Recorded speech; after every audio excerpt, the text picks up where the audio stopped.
Hello, and welcome to another episode of the Business of Security podcast. I'm your host, Lawrence Snow. This is the podcast for protective services professionals who want to know how social media can work for their business. The Business of Security podcast is brought to you by the International Security Driver Association. The association serves the corporate protective services community by helping its members succeed through education, networking, mentorship, and marketing programs. For more information, visit isdacenter.org. The main topic for this podcast, and as promised in the previous podcast, is Twitter tips and tools. But before I get to the main topic, here are some relatively new content generating and content sharing opportunities for your business on social. Product I've been testing is Sway, S-W-A-Y-Y. Sway is a content generator using your keywords and phrases and supplies you with the top engaged content for those inputs. Right now, I'm using the free version.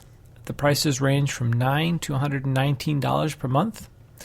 If you'd like more information, go to sway.co, swayy.co. And LinkedIn has been slowly rolling out the ability for account holders to create their own posts. I believe every LinkedIn account holder now has that ability. And recently, over the last couple of months, I had that ability given to me, and I've posted 2 posts so far. And to me, there is no reason not to share your great, useful content with your connections, because that's who it reaches primarily. And LinkedIn also provides you with weekly statistics on those posts. So get started creating your content for LinkedIn. Grambler is another product I've been testing. It is a PC product that allows you to post images straight to Instagram. Up until Grambler, which is Grambler,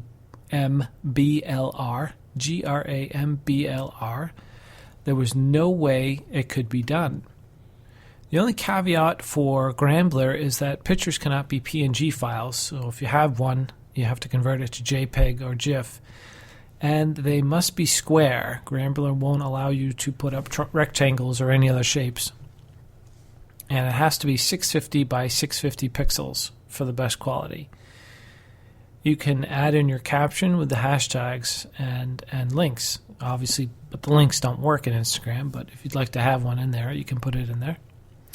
Grambler is available for free, and the website URL is grambler.com.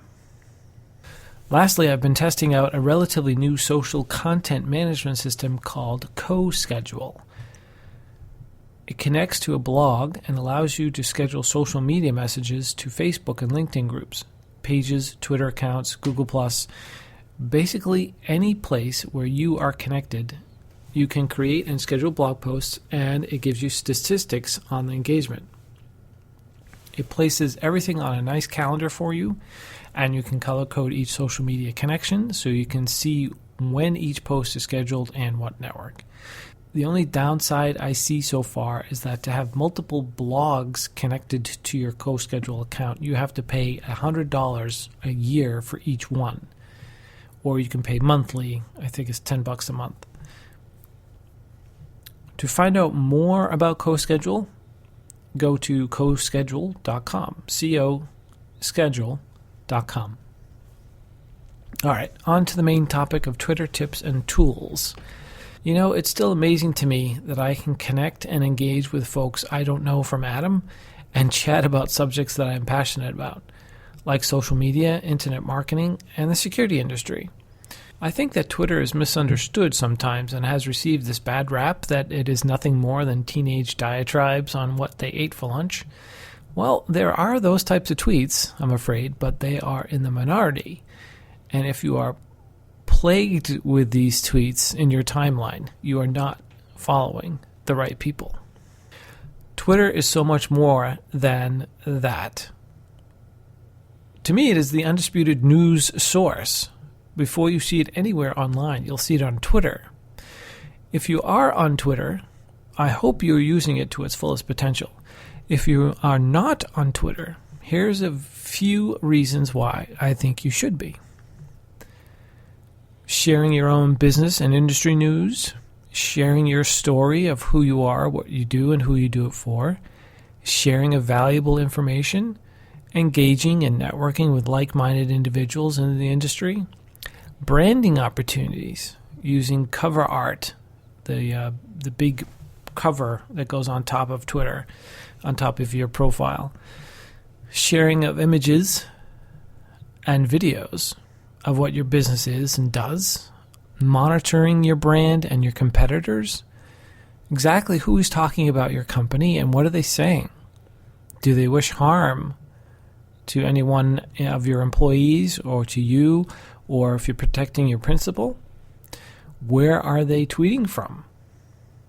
These are just a few of the reasons why you should be on Twitter. Now, managing all that can be very time-consuming. Fortunately, there are several tools to help.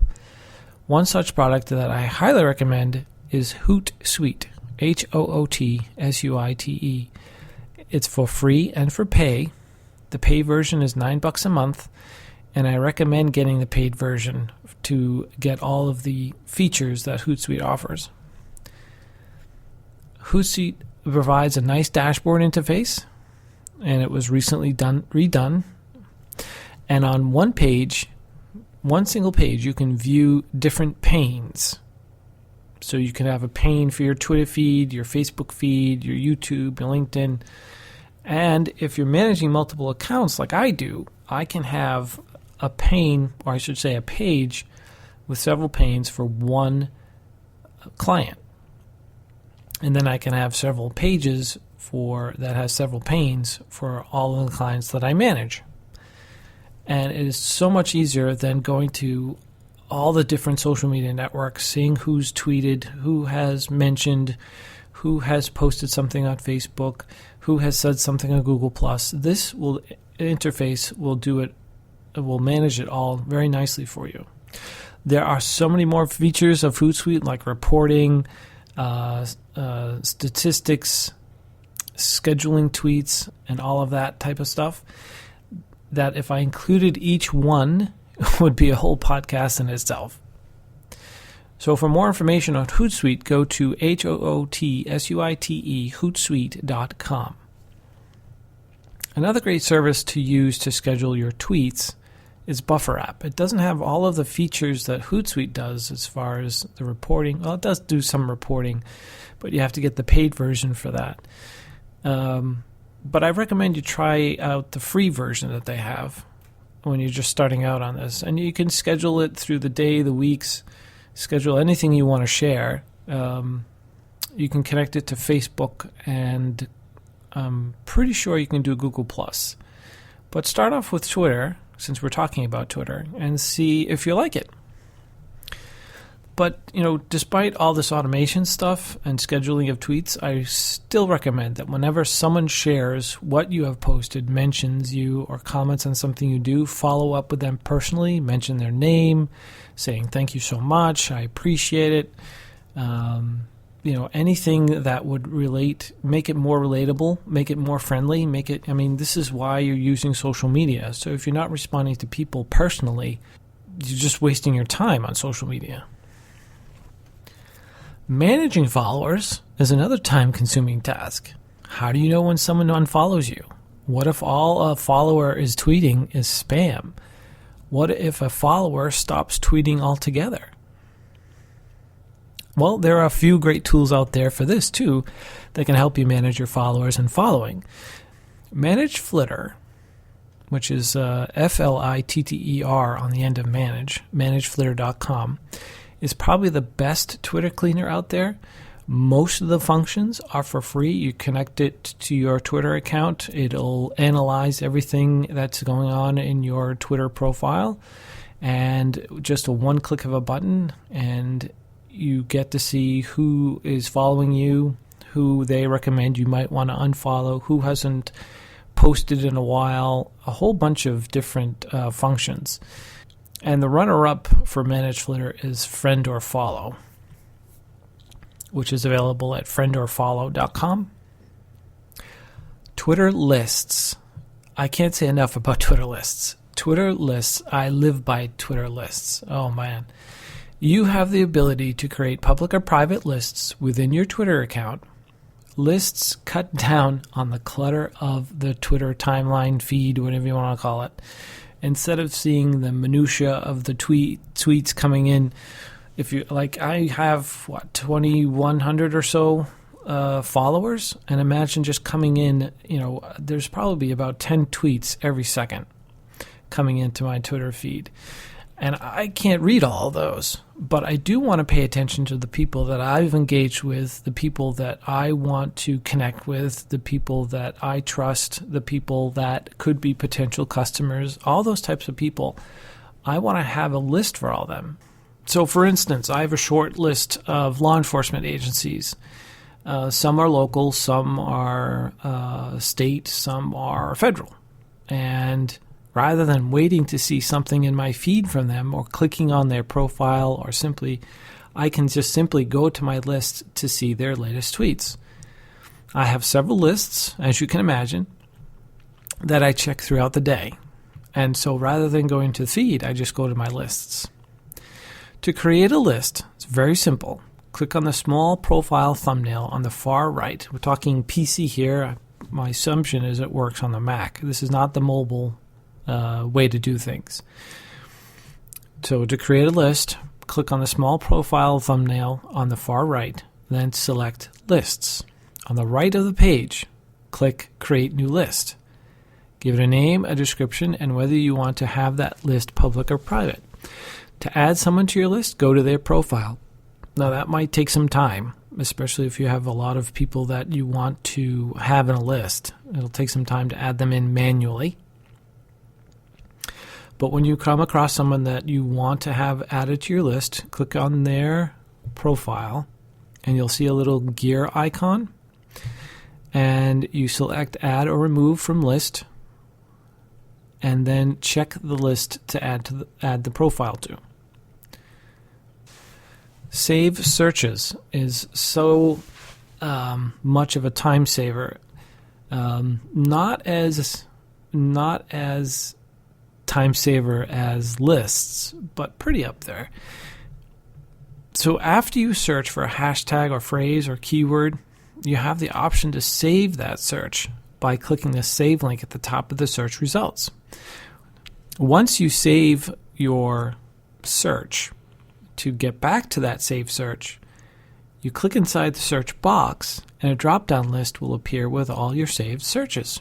Pretty easy, right? So you can do hashtags, you can do keywords, you can do, quote or unquote. You can add the plus sign to do location. Really, you can do an advanced saved search. So it is a very useful tool. I probably use it maybe once a week,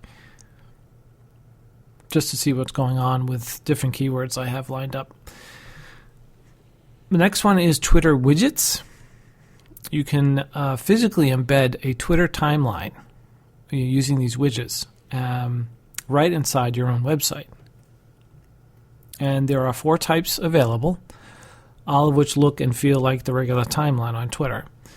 So there is the user timeline, so you can display public tweets from any user on Twitter. Any user on Twitter. Easy enough for me to say. It doesn't have to be anyone you're connected to, and it doesn't have to be anyone you're following or they're following back, nothing like that. So it could be anybody. The next one is favorites timeline. So you can show all your tweets of a specific user who has marked as favorites, which is an option in the tweets. You can mark things as favorites. You can have a list timeline, which I haven't tried this. Maybe I should. Show your tweets from a public list that you own and or subscribe to. The last one is search results timeline. You can display customized search results in real time. Now this I've used, and this you could do an advanced search feature as well. So you can say this and not this, type of thing. This and this. So I've searched for security and executive protection. I've searched for things around a particular event. a conference. So I've used it for hashtags and stuff. So it's very useful.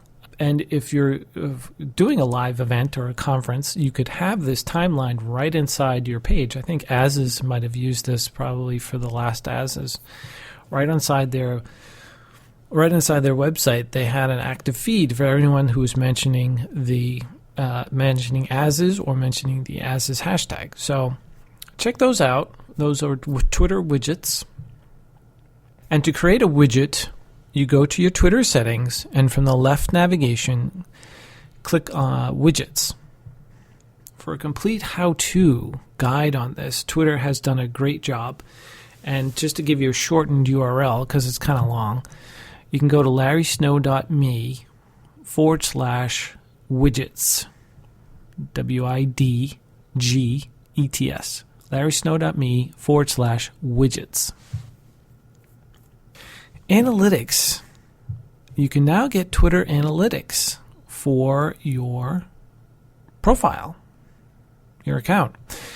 Up until recently, the only way to receive analytics for your Twitter account was if you were a Twitter advertiser. But now it is free to any Twitter account owner. Twitter analytics allows you to gauge the performance of each and every tweet you send. Very important. How many people saw it? How many of those actually clicked your links, i.e., this is your engagement, right? So I would highly recommend you check out analytics and see how well your tweets are doing. Are they getting clicks? Are they getting views? It doesn't tell you who viewed it, but it just tells you what your followers are interested in. To view your analytics, go to https://analytics.twitter.com. I think if you typed in http or analytics.twitter.com, you'll get there. So, wrapping up here, what I have shared is just the tip of what there is to know about Twitter. There is so much more. There are Twitter cards and soon to be Twitter audio cards to share podcasts like this one. My goal here is to help protective services companies succeed in establishing and strengthening their brands on social media platforms. I'm here as your guide to make that happen. And I would like your input on these types of things. So if you have any questions or comments, you can please reach out and contact me at lsnow@isdecenter.org, lsnow@isdecenter.org, or call the podcast phone line, which is area code 781-369-5185, and leave a question or comment. Thanks so much for listening. I'll see you in the next episode.